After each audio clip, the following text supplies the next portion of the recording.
우리가 인생을 살아가다 보면 여러 가지 어려움들을 참 많이 겪습니다. 그런데 그런 어려움 가운데도 이제는 정말 더 이상 갈 데가 없다라고 하는 그런 코너에 몰릴 때가 있습니다. 그럴 때 여러분은 마음을 솔직하게 털어놓을 수 있는 사람이 몇 명이나 떠오르십니까? 한번 핸드폰을 꺼내셔가지고 연락처를 보면서 이럴 때 내가 연락해 볼 만한 사람이 누가 있느냐 한번 살펴보십시오. 만약에 생각나는 사람에게 전화를 했는데 "미안하다. 지금 바쁘다. 좀 이따 전화할게. 다음에 만나서 이야기하자." 라는 이런 대답으로 돌아오게 되면 그때 여러분의 마음은 어떻겠습니까? 여러분은 정말 절박해서 또 여러 가지 어려움으로 인해서 어 겨우겨우 전화를 했는데 그런 대답이 돌아오면 아마 실망하고 좌절하게 될 겁니다. 내 사정을 깊이 들어줄 사람, 진짜 내 편이 되어줄 사람이 한 명도 없구나라는 생각이 들지 않겠습니까?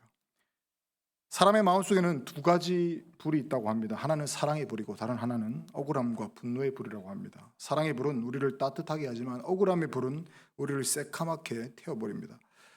자녀를 키워보신 분들은 아시겠지만 자녀들도 자기가 잘못한 일에 대해서 혼을 날 때는 눈물도 흘리고 대부분 그 잘못을 다 인정합니다. 마음속으로도 내가 잘못했으니까 혼나는 것은 당연하다라는 생각이 들겠죠. 그런데 잘못하지 않았는데도 그런 상황이 발생하면 참 억울한 생각이 듭니다. 예를 들면 동생이 잘못했는데 엄마 아빠가 자기를 야단치면 어떻게 됩니까? 그 아이 눈빛이 달라지죠. 네, 목소리도 높아지고 화를 내고 마음속에 동생에 대한 분노뿐만 아니라 부모님에 대한 그런 원망까지 아마 생길 겁니다.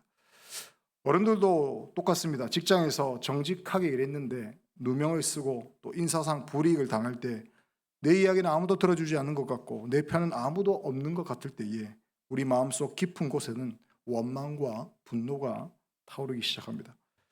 사람들은 이런 감정을 두 가지 방식으로 잘못 처리합니다. 하나는 어떻게 합니까? 속에 꾹꾹 눌러 담고 살아갑니다.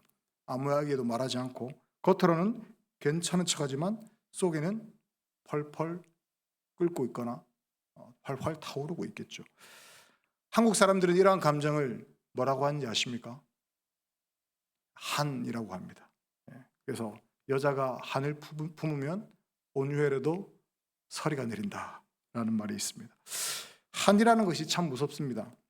이것은 단순히 화가 아니라 오랫동안 풀리지 않고 가슴에 딱딱하게 굳어버린 그런 쓴뿌리와도 같은 그런 분노의 덩어리입니다.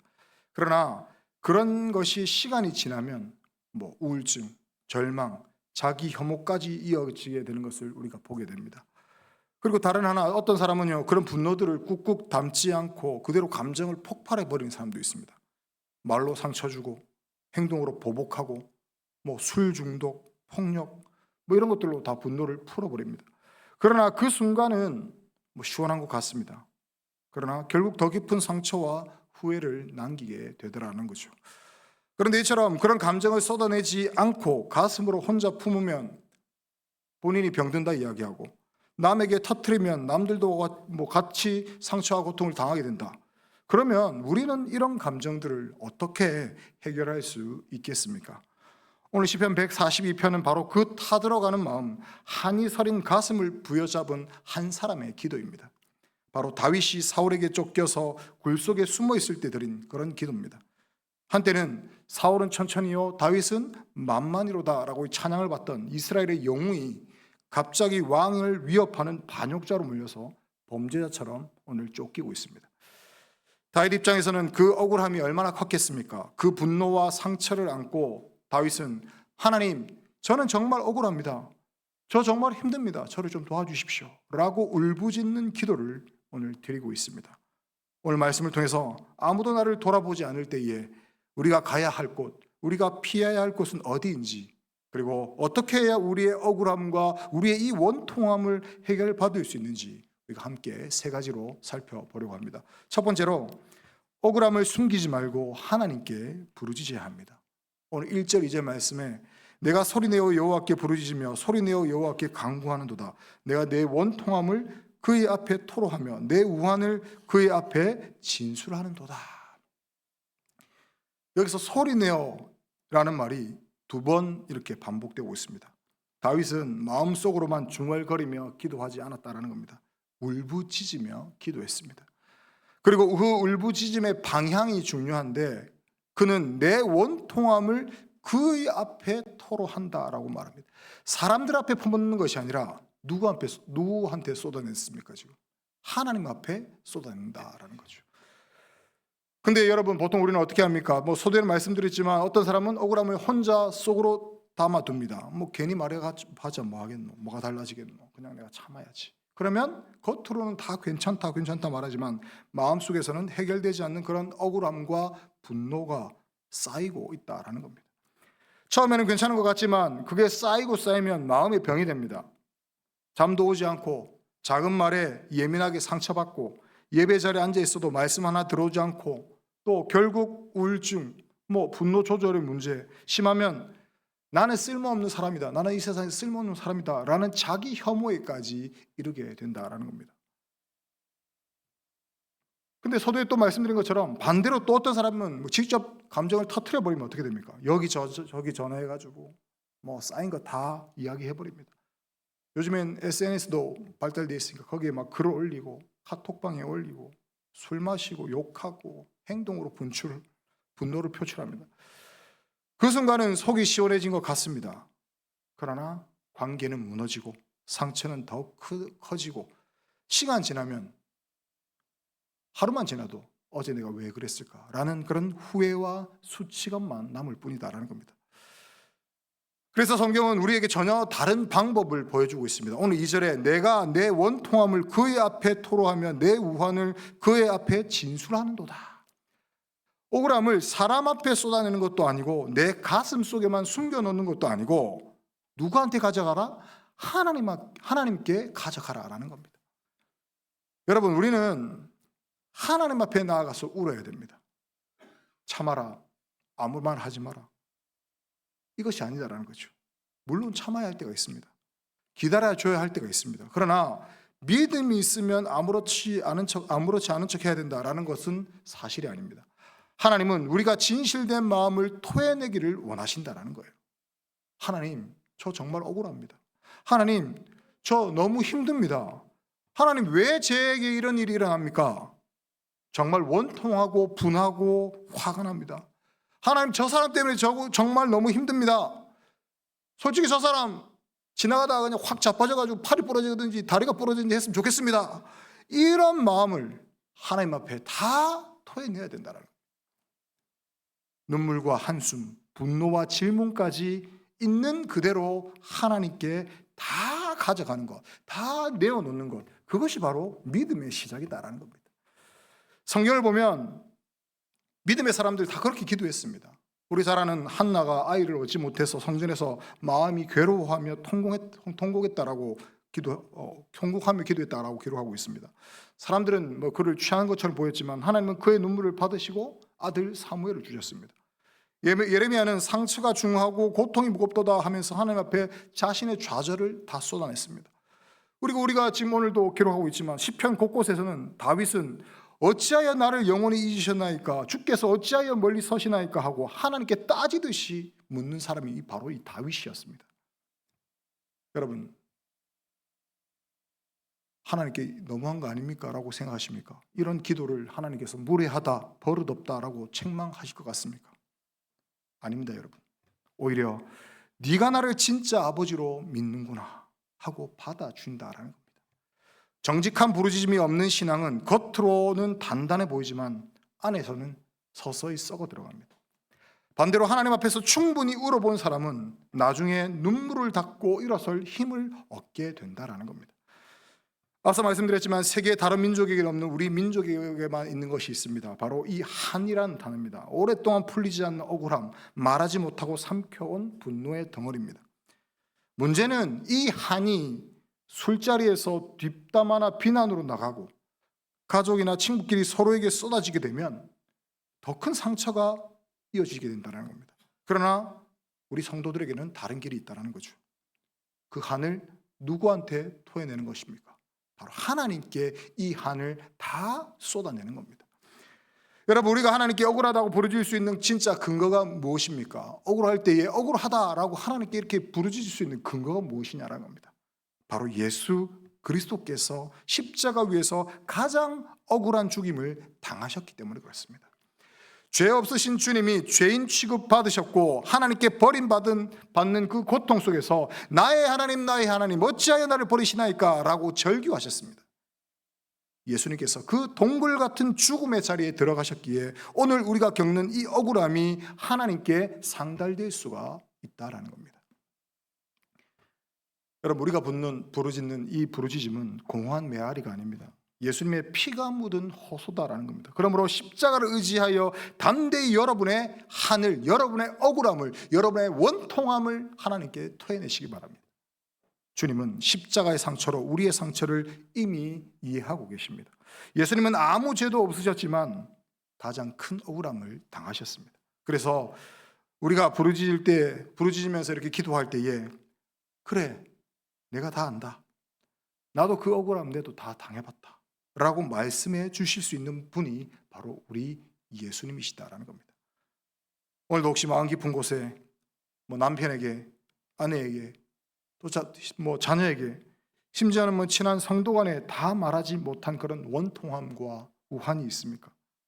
오늘 이 금요 블레싱 기도회는 옆 사람 눈치 보느라 이렇게 체면 차리는 그런 시간이 아닙니다. 이 시간은요, 하나님께 솔직해지는 시간입니다. 그래서 이 밤에 우리가 함께 기도할 때에 구체적으로 이렇게 한번 기도해 보십시오. 주님, 이게 제 분노입니다. 주님, 이것이 제 상처입니다. 숨기지 않겠습니다. 혼자 끌어안지 않겠습니다. 주님 앞에 다 내려놓습니다. 주님, 저의 이 하늘, 저의 이 원통함을, 저의 이 억울함을 주님 풀어주십시오. 이렇게 한번 오늘 부르짖어 보시기 바랍니다. 눈물이 나면요, 우시기 바랍니다. 화가 나면 소리를 질러도 됩니다. 말이 안 나오면 한숨이라도 토해내 보십시오. 중요한 건 방향입니다. 사람을 향해 쏟아내지 말고 하나님을 향해 토해내야 한다는 겁니다. 억울함을 숨기지 말고 하나님께 부르짖는 그 자리, 거기가 바로 치유의 첫걸음이다라는 겁니다. 그 첫걸음을 오늘 이 밤에 우리 모두가 함께 내딛게 되기를 소망합니다. 두 번째로, 말씀에 비답해 우리의 마음을 세워야 됩니다. 오늘 3절 4절 말씀입니다. 내 영이 내 속에서 상할 때에도 주께서 내 길을 아셨나이다. 내가 가는 길에 그들이 나를 잡으려고 올무를 숨겼나이다. 오른쪽을 살펴보소서. 나를 아는 이도 없고 나의 피난처도 없고 내 영혼을 돌보는 이도 없나이다. 다윗은 먼저 이렇게 고백합니다. 내 영이 내 속에서 상할 때에도. 지금 다윗은요, 몸만 지친 것이 아닙니다. 영혼이 멍들고 탈진하고 더 이상 버틸 힘이 남아있지 않는 그런 상태입니다. 그리고 이어서 말하죠. 오른쪽을 살펴보소서. 나를 아는 이도 없고 나의 피난처도 없고 내 영혼을 돌보는 이도 없나이다. 전쟁터에서 오른쪽은 자신을 지키는 자가 서 있는 자리라고 합니다. 실제로 이제 당시 군대에서 방패를 왼손에 들고 오른편에는 동료가 서서 서로를 지켜준다고 합니다. 그런데 지금 다윗 곁 오른쪽에는 그를 끝까지 믿어주고 지켜줄 사람 단 한 명도 없다라는 거죠. 내 마음을 진짜로 이해해주는 사람, 내 말을 끝까지 들어줄 사람, 끝까지 내 편이 되어줄 사람이 아무도 없다라는 그런 절규다라는 겁니다. 이때 우리는 보통 어떻게 반응합니까? 어떤 사람들은 모두가 나를 버렸다라는 생각에 사로잡혀서 더 깊은 자기 연민과 절망으로 떨어지게 됩니다. 누가 나를 이해해 주겠어? 하나님도 나를 안 도와주는 것 같아. 마음이 상한 상태에서 이런 생각에 계속 붙들리다 보면 기도도 안 되고 말씀도 귀에 안 들어오고 예배의 자리에 앉아 있어도 내 안에는 계속 나는 혼자다. 나는 아무도 없다. 누가 나 같은 걸 도와주겠노? 이런 소리만 메아리치게 된다는 겁니다. 그리고 어떤 사람은 자기 자신이 아니라 또 남 탓을 하기 시작합니다. 이렇게 된 거 다 저 사람 때문이다. 남편 때문에, 아내 때문에, 부모 때문에 원망과 증오 속에 자신을 다 가둬버립니다. 상처난 마음에 피해의식과 분노가 들러붙으면 영적으로 가장 위험한 상태가 된다는 겁니다. 왜냐하면 그때는 내가 잘못한 것은 하나도 보이지 않고 모든 책임을 남에게 돌리기 때문입니다. 그런데 다윗은 그런 상황에서 다른 선택을 합니다. 내 영이 내 속에서 상할 때에도 주께서 내 길을 아셨나이다. 다른 사람은 내 속을 모르고 내가 걸어온 길은 몰라도 하나님은 내 길을 아신다라는 그런 고백입니다. 하나님, 저는 지금 너무 상했습니다. 환경도 제 마음도 너무 엉망입니다.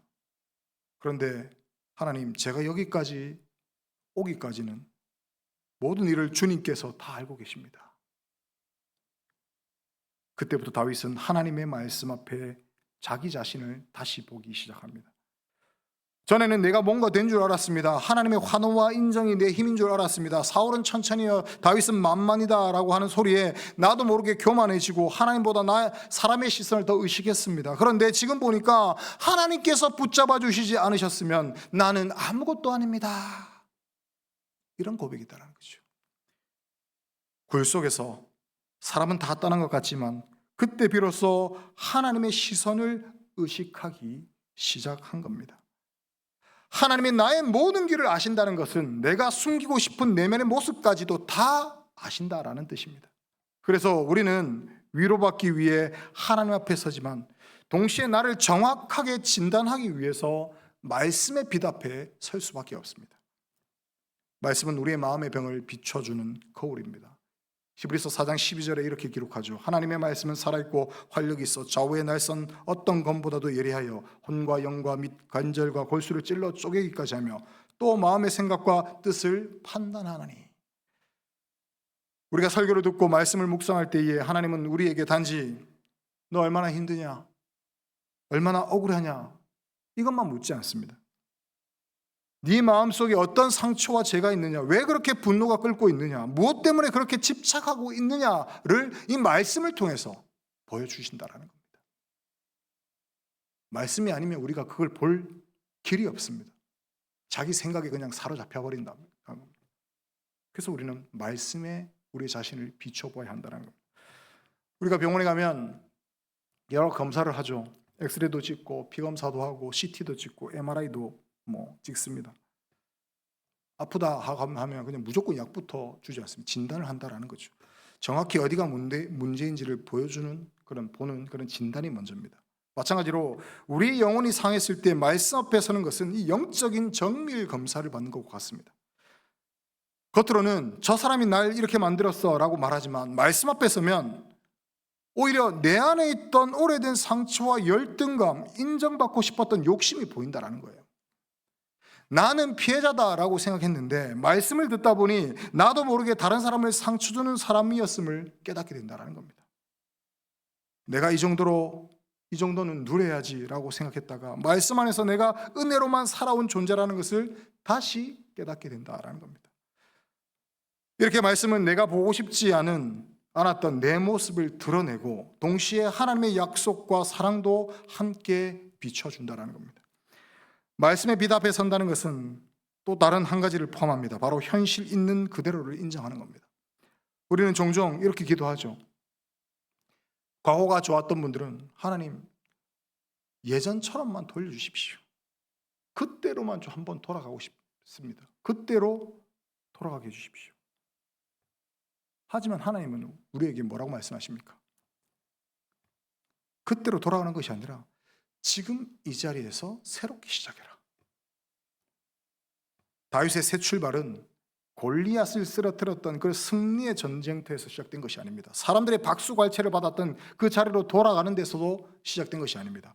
아둘람 굴, 엔게디 굴, 이 어두운 현실 속에서 나는 지금 도망자다, 모든 것이 무너졌다. 그러나 이 자리에서도 하나님은 나의 하나님이시다 라고 인정하고 그 자리에서 하나님께 매달리는 데서 시작되었다는 겁니다. 우리도 그렇습니다. 이미 지나왔던 과거를 버리지 못한 채 과거에 그 잘됐던 그 시절을 붙들 때가 있습니다. 예전처럼만 돌아가면 돼 하고 현실을 인정하지 않을 때도 있습니다. 그때 말씀은 우리에게 이렇게 이야기하죠. 이미 지나간 건 지난 거고 깨진 것은 깨진 것이고 그런데 끝난 것이 아니다. 여기부터 지금부터 새 출발하자라고 초대하신다는 겁니다. 그래서 우리 안에 오래된 상처가 있다면 이렇게 기도해야 됩니다. 주님, 제 마음이 많이 상했습니다. 그러나 제 상처만 보지 않게 하시고 말씀의 빛으로 제 마음을 비춰주셔서 저를 새롭게 해주십시오. 제가 얼마나 연약하고 얼마나 주님의 은혜가 필요한 사람인지 주님 보게 해주십시오. 이미 끼어져 버린 현실을 인정하고 지금 이 자리에서 주님의 은혜로 새롭게 출발하게 해주십시오. 이런 기도가 필요하다는 겁니다. 여러분, 말씀 앞에 서면요, 내 상처의 깊이도 보이고요, 그 상처를 껴안고 계신 하나님의 손도 보입니다. 그래서 길이 보이지 않을 때 가장 먼저 할 일이 뭡니까? 어떻게 하면 이 상황을 바꿀 수 있을까? 이렇게 계산하는 것이 아니라 말씀의 빛 앞에 내 마음을 비춰보고 다시 세워야 됩니다. 그래서 힘들수록, 어려울수록, 일이 잘 풀리지 않을수록, 원통하고 힘들수록 말씀 앞에 우리는 있어야 됩니다. 말씀 앞에 비춰야 되고 기도의 자리에 우리가 있어야 된다는 겁니다. 그것이 믿음의 걸음입니다. 이 걸음을 내딛는 성도에게 하나님은 반드시 새로운 길을 열어주실 줄로 믿습니다. 마지막 세 번째로, 동굴에서도 하나님은 새 길과 새 공동체를 준비하십니다. 다윗은 여전히 동굴에 있습니다. 상황은 눈에 보기에는 크게 달라진 것도 없습니다. 사울은 여전히 군대를 이끌고 다윗을 추격하고 먹을 것도 넉넉하지 않고 잠자리도 불편하고 내일이 어떻게 될지, 죽을지 살지도 모르는 그런 상황입니다. 그런데 그 자리에서 이 다윗의 고백이 달라진다는 거죠. 환경은 그대로인데 마음의 시선이 달라집니다. 이렇게 고백합니다. 주는 나의 피난처시오. 다윗에게 진짜 피난처는 굴이 아닙니다. 동굴이 아닙니다. 조금 몸을 숨겨주던 동굴은 언제든지 발각될 수 있는 임시 피난처일 뿐입니다. 환경이 피난처가 아닙니다. 사람도 돈도 명예도 지위도 진짜 피난처가 될 수가 없습니다. 그러면 우리는 힘들고 억울할 때 어디로 도망가야 합니까? 어떤 사람은 일로 도망갑니다. 계속 바쁘게 움직이고 일을 더 벌리고 집에 돌아갈 시간 없이 스스로를 혹삭시키는 분도 있습니다. 겉으로 보기에는 부지런하고 성실해 보이지만 사실은 마음의 동굴에서 도망치기 위해 일을 피난처로 삼고 있는 것일 뿐입니다. 어떤 사람은 오락과 취미를 또 피난처로 삼습니다. 유튜브, 드라마, 게임, 쇼핑, 여행, 잠시 현실을 잊게 해주지만 화면을 끄고 돌아오면 내 마음의 문제는 하나도 해결된 것이 없습니다. 그대로 남아있다는 거죠. 또 어떤 사람은 사람을 피난처로 삼는 사람이 있습니다. 누가 나를 계속 위로해주고 내 억울함을 들어줘야만 버티게 됩니다. 그래서 그 사람이 내 기대대로 반응해주지 않으면 더 큰 상처와 분노를 느끼게 된다는 거죠. 근데 오늘 다윗은 이 굴 속에서 깨달았습니다. 진짜 피난처는 내가 어느 굴에 있느냐, 어느 도시에 있느냐가 아니라 내가 지금 누구 안에 있느냐라는 것입니다. 환경이 아니라 하나님 자신이 피난처가 되신다는 겁니다. 어느 굴에 있든지 어느 도시에 있든지 하나님 품 안에 있으면 그곳이 가장 안전한 자리입니다. 여러분, 우리도 인생을 살다 보면 이제는 정말 더 이상 숨을 곳이 없다 하는 그런 순간이 있습니다. 그러나 그때야말로 주님, 이제는 사람에게 숨지 않고 오락과 일 속에 숨지 않고 내가 하나님 품에 숨겠습니다 라고 고백할 때다라는 겁니다. 다윗은 이렇게 이어서 고백하죠. 살아있는 사람들의 땅에서 나의 분깃이라 하였나이다. 여기서 분깃은 내 목, 내 기업, 내 상속, 다르게 말하면 하나님이 내게 주신 자리와 사명을 의미합니다. 지금 다윗은요, 솔직히 다 잃었습니다. 사울 왕의 신뢰를 잃었고요, 공중에서 누리던 자리와 그 명예를 잃어버렸습니다. 사람들에게서 찬사를 잃어버렸습니다. 눈으로 보이기에는 다 빼앗긴 것 같지만 다윗은 이 굴 속에서 새롭게 깨닫게 됩니다. 하나님, 제 인생의 진짜 몫은, 진짜 분깃은 왕의 자리가 아니라 사람들이 주는 박수가 아니라 하나님께서 제게 맡기신 사명입니다. 우리는 어떻습니까? 직장에서의 자리, 사람들 앞에서의 위치, 교회 안에서의 그런 역할들이 바뀌면 이제 나는 끝났나? 끝인가? 이런 생각이 들기가 쉽습니다. 아이를 다 키우고 시집장가 다 보내놓으면 또 특히 어머니들은 엄마로서 역할이 끝난 것 같아서 허무함을 느끼는 분도 계십니다. 또 은퇴하신 분들은 이제 은퇴 후에 난 더 이상 뭘 할 게 없나? 쓸모없는 존재가 된 것 같다라고 마음 아파하시는 분도 계십니다. 그러나 하나님은 말씀하십니다.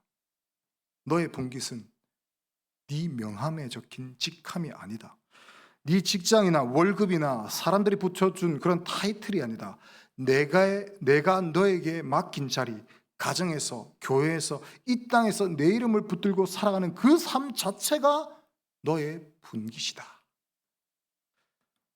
여러분, 여러분이 하고 있는 일, 지금 내가 하고 있는 일이 작아 보일 수 있습니다. 집에서 하는 일, 회사에서 하는 일, 교회에서 눈에 띄지 않게 섬기는 일. 그러나 하나님 안에서는 이 모든 것이 귀한 본깃이다라는 겁니다.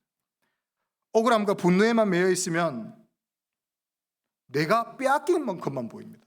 내가 잃어버린 것만 보이고 내 억울함만 보이고 내 원통함만 보입니다. 그러나 하나님께 우리의 시선을 돌리면 아직도 하나님께서 내게 맡기신 것이 보인다라는 겁니다.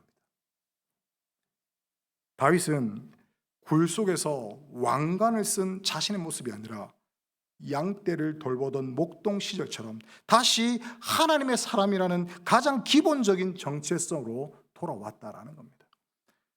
우리도 동굴 같은 시간을 지날 때에 하나님께서 우리를 다시 첫사랑, 첫 부르심, 첫 정체성으로 돌이키고 계심을 우리가 믿음의 눈으로 바라보아야 됩니다. 그래서 7절에 이렇게 기도합니다. 내 영혼을 옥에서 이끌어내사 주의 이름을 감사하게 하소서. 주께서 나에게 갚아주시리니 의인들이 나를 두르리이다. 여기서 다윗이 말하는 옥은 물리적인 감옥만을 말하는 것은 아닙니다. 죄책감, 두려움, 억울함, 열등감, 분노, 절망, 이런 것들이 엉켜서 만들어 놓은 마음의 감옥이죠. 우리도 알 수 없는 이유로 마음의 감옥에 갇힐 때가 많습니다. 나는 안 돼, 나는 실패자야 라는 그런 낙심의 감옥, 저 사람만 아니었어도 라는 그런 원망의 감옥, 나는 다시는 상처받기 싫어하며 사람들을 밀어내는 그런 고립의 감옥.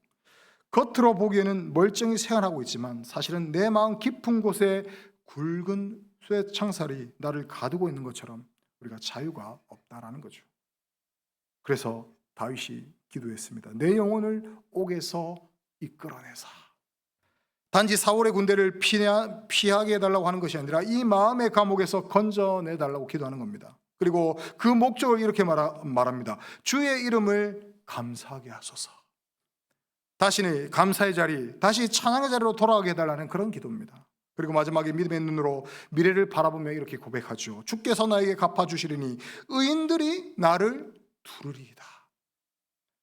지금 현실은 동굴 한 구석에서 혼자 웅크리고 있는 모습입니다. 내 영혼을 돌보는 이도 없나이다 라고 탄식할 수밖에 없는 그런 상황입니다.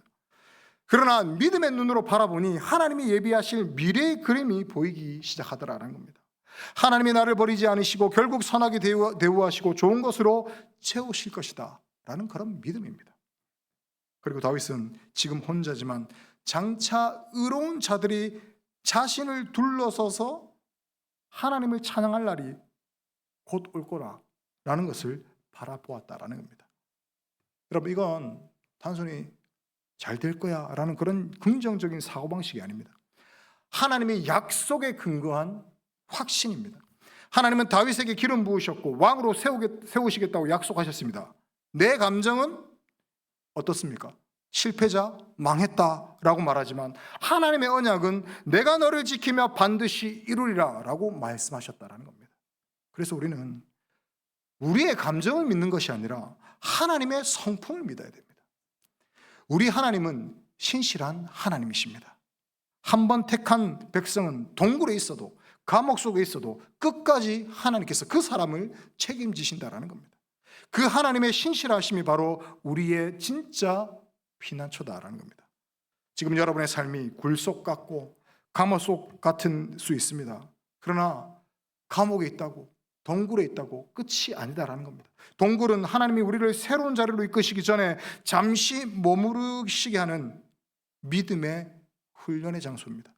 하나님은 우리의 억울함과 눈물을 절대로 헛되이 하지 않으십니다. 우리가 말씀을 붙들고 억울함을 하나님께 토로하며 말씀의 빛 앞에 내 마음을 세우고 믿음으로 한 걸음씩 걸어갈 때에 시간과 가정은 우리의 생각과 다를 수 있지만 하나님의 나라가 우리 가정과 교회 가운데 세워지는 역사가 이루어지게 될 줄로 믿습니다. 동굴 한가운데서도 새 길과 새 공동체를 준비하시는 그 하나님을 바라보며 우리가 믿음으로 기도하는 저와 여러분이 되시기를 소망합니다. 말씀 맺겠습니다. 사랑하는 성도 여러분, 오늘 우리는 시편 142편에서 동굴 속에 숨어있던 다윗의 기도를 우리가 함께 살펴보았습니다. 사람의 눈에는 버림받은 사람, 솔직히 말하면 그냥 봤을 때는 그냥 실패한 사람입니다. 인생 막다른 길에 선 그런 사람처럼 보였지만 하나님은 그 동굴 한가운데서 새로운 믿음, 새로운 길, 새로운 공동체를 준비하시고 계셨다는 겁니다. 오늘 말씀을 정리해보면 세 가지입니다. 첫째, 억울함을 숨기지 말고 하나님께 부르짖어야 한다는 겁니다. 사람에게 터뜨려서 관계를 무너뜨리는 것도 아니고 내 가슴 속에 숨겨두어서 마음을 병들게 하는 것도 아니라 십자가 앞에, 하나님 앞에 다 쏟아 놓는 것이 바로 믿음의 첫걸음입니다. 그리고 둘째는 말씀의 빛 앞에 내 마음을 세워야 됩니다. 길이 보이지 않을 때에 우리가 제일 먼저 해야 할 일은 상황을 바꾸려고 머리를 싸매는 것이 아니라 말씀 앞에 서서 내 마음이 어떤 상태인지 한번 진단해 보아야 한다는 겁니다. 주님, 제 상처만 보지 않게 하시고 말씀의 빛으로 제 마음을 한번 비춰주십시오. 깨져버린 현실을 인정하고 여기서부터 다시 시작하라 하시는 하나님의 음성 앞에 우리가 순종하며 나가야 합니다. 세 번째로, 동굴에서도 하나님은 새 길과 새 공동체를 준비하고 계십니다. 지금 굴속 같고 감옥 같은 시간일지 몰라도 하나님은 우리를 절대로 그냥 내버려 두지 않으십니다. 우리의 피난처는 환경이 아니라 우리의 피난처는 하나님이십니다. 우리의 분깃은 세상에 주는 직함이 아니라 하나님이 우리 각자에게 맡기신 자리와 사명입니다. 여기서 제가 한 가지 노래에 관한 이야기를 한번 마지막으로 나누고 싶습니다. 우리가 잘 아는 가수, 우리가 잘 아는 하면 좀 그런데 우리 어르신들이 잘 아는 가수 있습니다. 윤복희 씨 아십니까? 네, 아세요? 네. 권사님이신지 모르겠네요. 맞습니까? 네. 이분 노래가 있습니다. 유명한 노래 있죠. 네, 여러분, 맞습니다. 여러분. 이 노래가 세상에 알려졌을 때는 사실 이 윤복희 씨가 사람들에게 말 못할 힘들 시간을 가지고 있었다고 합니다. 그래서 그 상황을 알고 있던 그 오빠 아세요? 윤한기 목사님입니다. 제가 오래전에 사진을 같이 한번 찍은 적이 있는데 윤한기 목사님이 지친 동생을 위로하기 위해서 작곡한 곡이 바로 이 여러분이라는 노래라고 합니다. 나중에 윤복희 씨가 고백을 하면서 간증처럼 이렇게 고백하면서 이 노래가 마치 하나님의 목소리처럼 들렸습니다. 사람이 나에게 위로해주는 말이 아니라 하나님께서 내게 직접 말씀하시며 나를 안아주는 것 같았습니다. 여러분, 가사 생각나십니까? 저도 잘 몰라가지고 가사를 보면 괴로울 때 위로해주겠다, 어두운 밤 험한 길을 걸을 때 너의 등불이 되어주겠다, 나는 너의 영원한 형제다, 친구다, 이런 고백이 나오죠. 여러분, 이 노래 가사를 나를 예수님으로 바꾸면 이 노래가 유행가가 아니라 오늘 동굴 속에 있는 우리를 향한 하나님의 절절한 그런 고백이 됩니다. 네가 괴로울 때 내가 위로해 주겠다. 네가 서러울 때 내가 내 눈물이 되어 주겠다. 어두운 밤 험한 길을 걸을 때 내가 내 등불이 되어 길을 비춰 주겠다. 나는 너를 결코 버리지 않는 너의 영원한 친구여 형제다. 여러분, 굴 속에 울부짖었던 다윗에게 하나님은 이렇게 말씀하고 계셨습니다. 다윗아, 사람들이 다 떠나도 내가 너의 피난처다. 내가 너의 길을 다 안다. 네 영혼이 이 옥에서 이끌어내 다시 감사와 찬양의 자리로 내가 세울 것이다. 오늘 이 밤 동굴 같은 인생의 자리에서 이 하나님의 음성이 여러분 각자의 이름을 부르며 들리게 되기를 소망합니다. 그래서 오늘 이 밤에 우리가 이렇게 결단했으면 좋겠습니다. 주님, 내 억울함을 더 이상 사람에게 쏟아내지 않겠습니다. 내 억울함을, 내 원통함을 혼자 삭히지도 않겠습니다. 오직 이 모든 것 하나님 앞에 다 가져가겠습니다. 말씀의 빛으로 나를 비춰주시고 깨어진 현실을 인정하고 다시 시작할 용기를 나에게 주십시오. 우리가 이 밤에 함께 찬양하고 기도할 때에 동굴이 변하여 찬양의 처소가 되는 기적을 경험하게 될 줄로 믿습니다. 그런데 여러분, 혹시 이 자리에 나는 지금 동굴 속에 있지 않고 나는 평안하다라고 생각하는 분이 계십니까? 나는 동굴이 아닙니다. 나는 평안합니다. 그럼 오늘 7절 말씀을 기억해야 됩니다. 의인들이 나를 두루리이다. 하나님은 그런 여러분, 그런 평안한 여러분을 고난당하는 자들 주위에 둘러서는 의인으로 부르셨다는 겁니다. 평안할 때가 바로 기도로 누군가의 피난처가 되어 주어야 할 때다라는 겁니다. 내가 평안하다면 힘들고 어려운 자의 위로가 되어 줘야 한다는 겁니다. 내 옆에 웅크리고 있는 지체가 없는지 우리가 살펴보고 그들의 손을 잡아주는 것, 그것이 평안을 누리는 성도의 사명입니다. 다시 말씀드립니다. 결국 우리의 피난처는 오직 예수님밖에 없습니다. 오늘 우리가 함께 부를 나의 피난처 예수, 이 찬양이 바로 저와 여러분의 고백이 되기를 소망합니다. 사람에게서, 세상에게서, 내 감정 속에서 피난처를 찾던 사람, 그런 삶을 우리가 다 내려놓고 나의 피난처 되신 하나님, 오직 주님만 의지합니다. 이렇게 고백하면서 주님께 피하시기 바랍니다. 동굴 한가운데서도 새 길과 새 공동체를 준비하시는 그 하나님을 바라보면서 오늘 이 밤에 하나님께 진심으로 부르짖는 모든 성도들에게 주님의 위로와 회복과 새 출발의 은혜가 임하기를 주님의 이름으로 축원합니다. 우리 말씀을 생각하며